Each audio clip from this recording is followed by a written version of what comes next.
Bonjour à tous. Petite devinette pour vous, à votre avis, dans quelle partie de l'église est-ce que je me trouve? Je suis dans la chaire de l'église Saint-Jean-Baptiste de Bains-sur-Oust et c'est pour nous l'occasion de parler d'un nouveau sacrement, celui de la confirmation.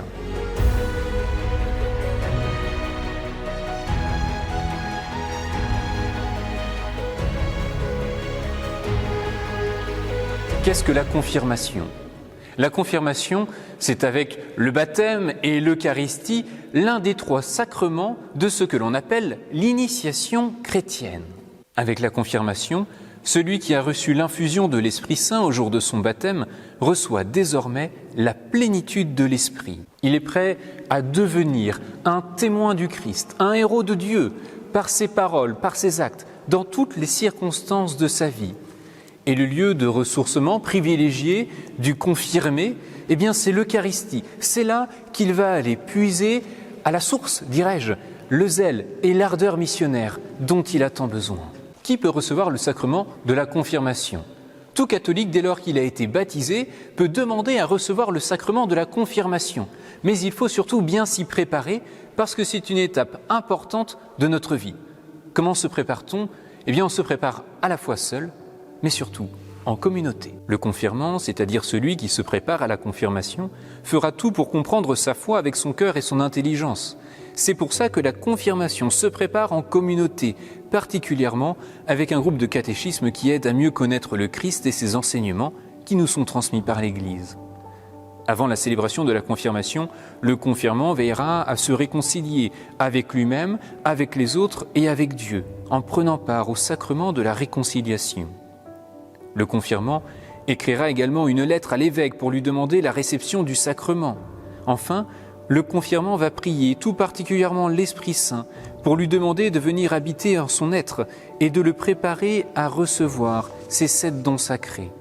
La sagesse, qui fait goûter la présence de Dieu, l'intelligence, qui aide à entrer dans le mystère de la foi, la science, qui permet de reconnaître l'œuvre de Dieu, la force, qui donne la persévérance dans l'épreuve, le conseil, qui aide au discernement, la piété, qui fait percevoir notre filiation divine, la crainte du Seigneur, qui favorise l'humilité et l'émerveillement.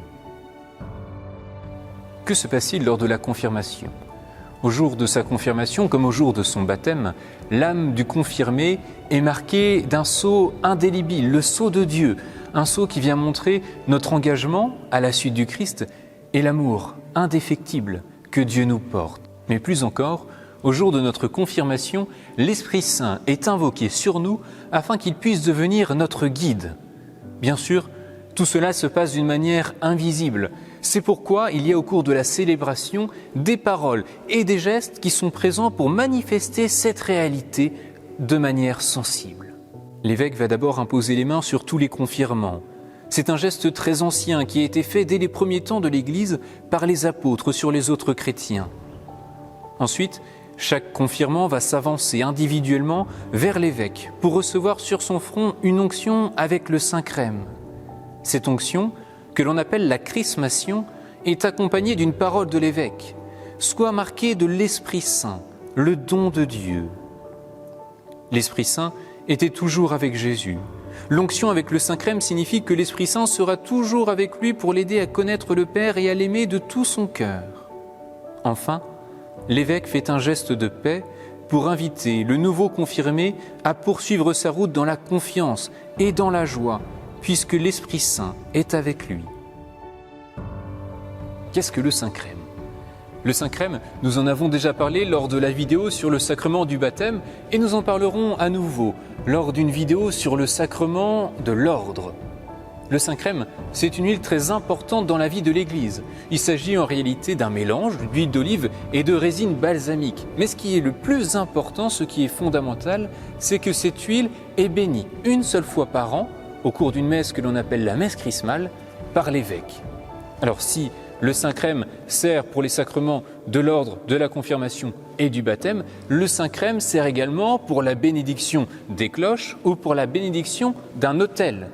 Si tu veux savoir par exemple si ton église a été consacrée, tu peux regarder sur les murs ou sur les colonnes s'il y a des croix qui viennent attester de la consécration de ton église. De même, sur ton autel, tu pourras aller regarder, il y a des croix qui sont gravées dessus pour te dire que cet autel a bien été consacré.